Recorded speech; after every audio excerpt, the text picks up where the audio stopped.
नमस्कार। ये है कहानियों का संसार किस्सा कहानी। किस्सा कहानी में मैं हूँ भारती कुमारी। आजकल आप सबको सुना रही हूँ नागार्जुन का लिखा हुआ उपन्यास रतिनाथ की चाची। आज रतिनाथ की चाची का 26वां भाग होगा। पिछले भाग में आपने सुना कि रत्ती की जो चाची है, चूँकि ये जो उपन्यास है पूरे नरेटर फॉर्म में है। रत्ती की चाची का नाम गौरी है, उपन्यास का नाम रतिनाथ की चाची है, तो हर जगह चाची नाम आया है उनके लिए। गौरी या किसी की पत्नी या किसी की माँ का जिक्र कम आया है।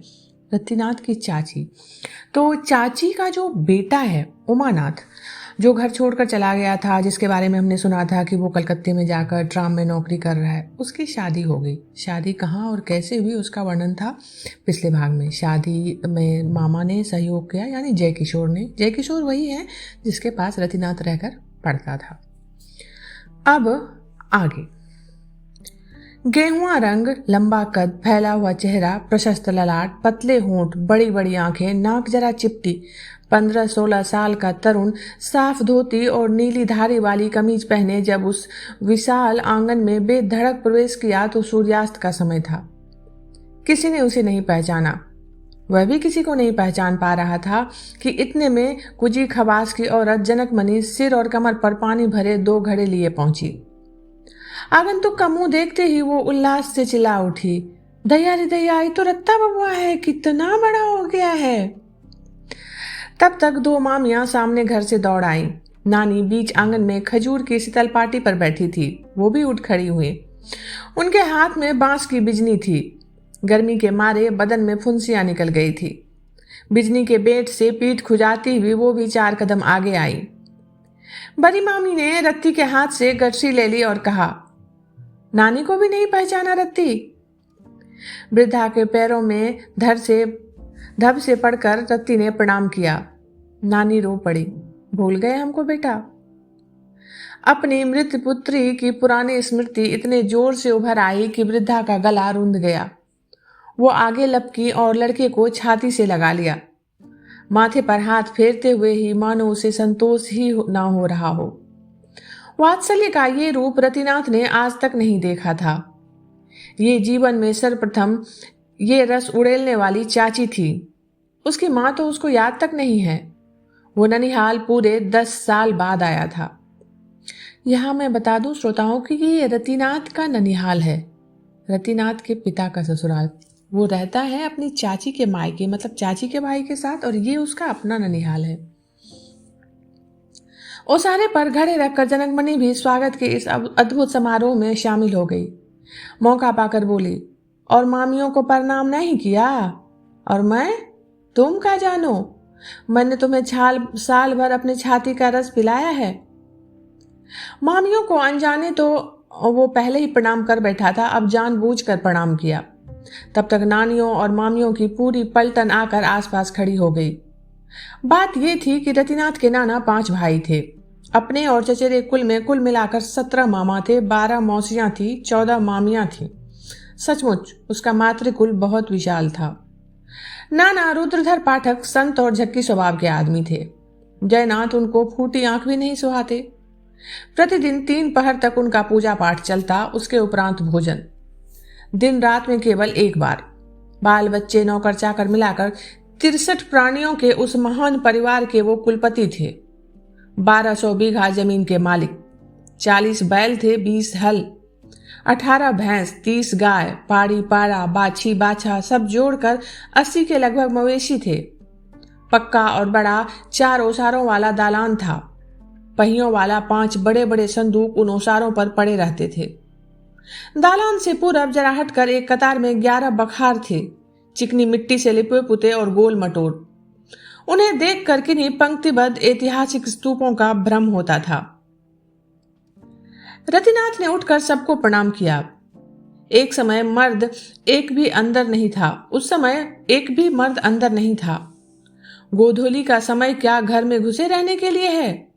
दिन के काम से थके और गर्मी से उबे गृहस्थ शाम को पोखर और विरल वृक्ष बागों की ओर निकल जाते हैं। बूढ़े दालान के आंगन में पड़ी चारपाइयों और तख्तपोशों पर, खुले आसमान के नीचे, बच्चों को अपने बीते दिनों की बातें सुनाना उसके लिए सबसे बढ़कर मनोरंजक काम हुआ करता है। शाम का वक्त मखौलिए नौजवानों और अधेरों से पीछा छुड़ाकर वृद्धों को मनोरंजन का यह अवसर प्रदान करता है। वे दिल खोल कर तब बच्चों की कहते सुनते हैं, सुनते कम है कहते अधिक है। रतिनाथ को संकोच हो रहा था ये पूछते कि नाना कहाँ है, मामा कहाँ है और कहाँ इस वक्त उनसे भेंट हो सकेगी।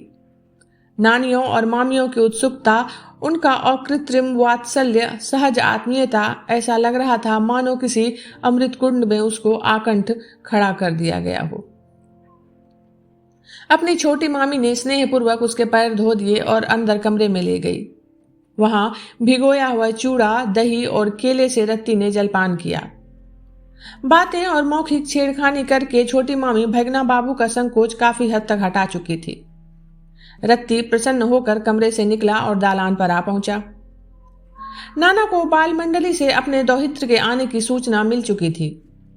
वो दालान के नीचे आंगन में पड़ी एक बहुत बड़ी तख्तपोश पर पलथी मारे बैठे थे। आगे कुछ हटकर एक छोटी चौकी, एक पीतल का बहुत बड़ा लोटा रखा था। उसी चौकी से टिकाकर बांस की सुंदर फराटी यानी बांस की फट्टी से तैयार की हुई छड़ी रखी थी। नाना के सामने अर्धचंद्राकार बाल परिषद बैठी थी। वो अनुशासक और प्रवक्ता की तरह एक परिषद को कुछ समझा रहे थे। उनकी देह कांति गौर श्याम थी। चेहरा गोल था, चौड़े कंधे, तना हुआ सीना, लंबी लंबी बाह। वैसी विशाल काया शुभंकरपुर में किसी की थी? बाल, दाढ़ी, मूंछ सब सफेद हो चुके थे।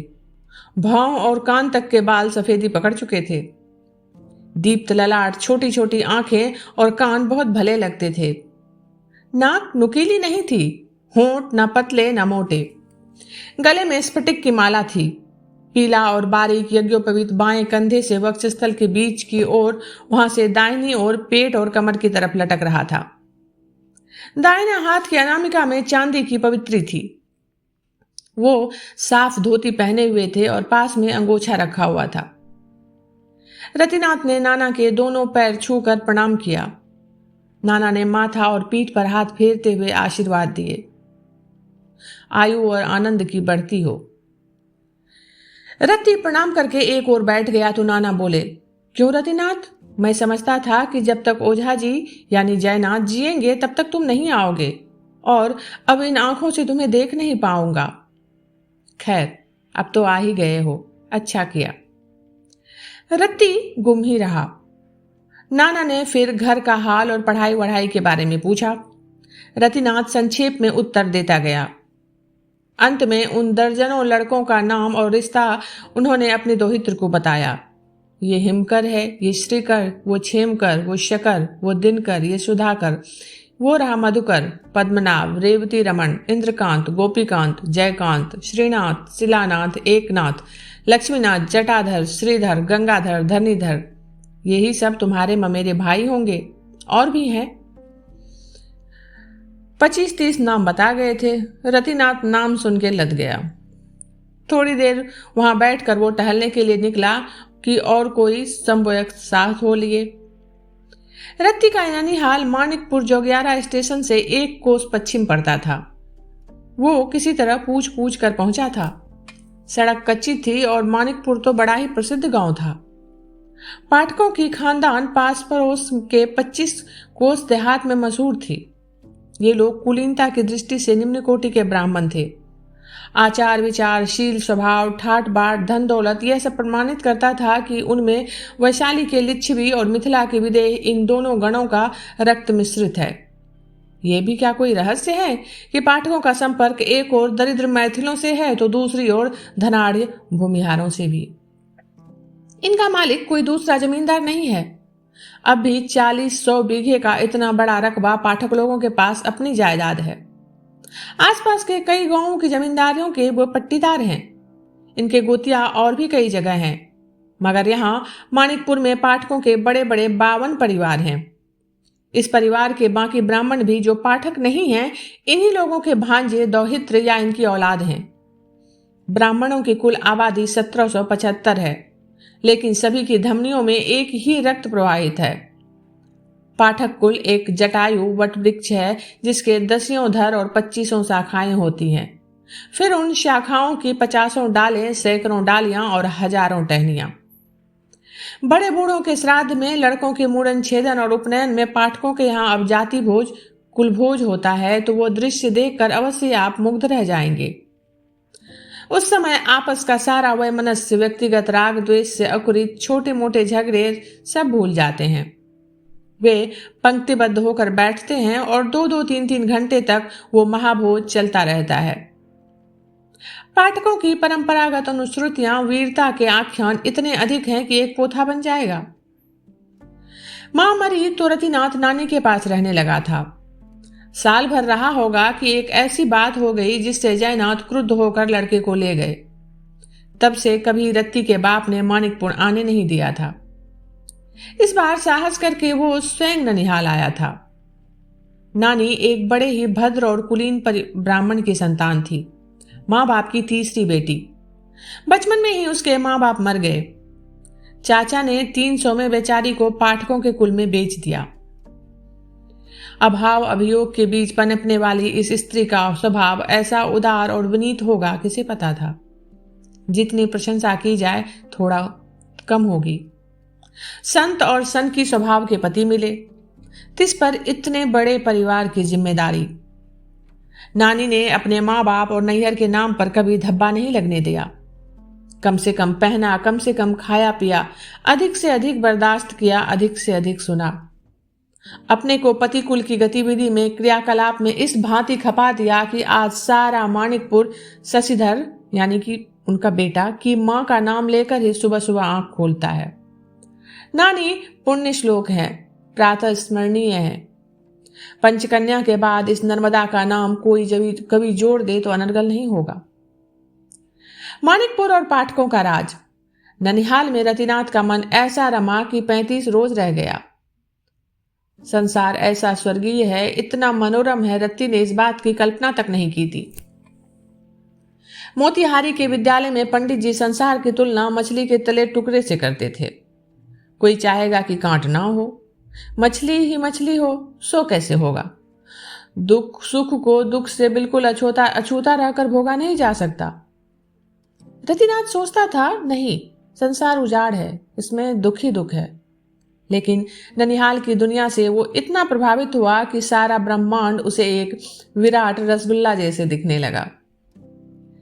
उस बार आमों की फसल खूब तो नहीं मगर 8 आना जरूर हुई थी।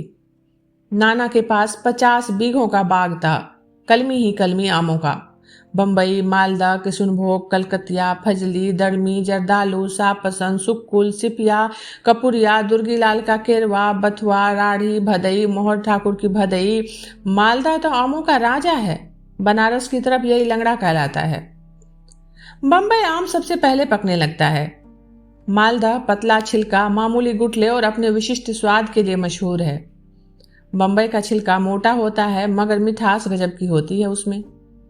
किशुनभोग दुलरवा ठहरा, जरा सी असावधानी से उसमें पिल्लू पड़ जाते हैं। गूदा कड़ा और काफी रहता है उसमें। शुकुल बिल्कुल गोल। कलकतिया गरीबों और साधारण जनता का प्रिय ठहरा, खूब फलता है और सालों साल भादों तक टिकता है। माकूल मिठास और भरपूर गूदा, सुलभ और सस्ता। उसका नाम ही गरीब नवाज रख दिया है लोगों ने।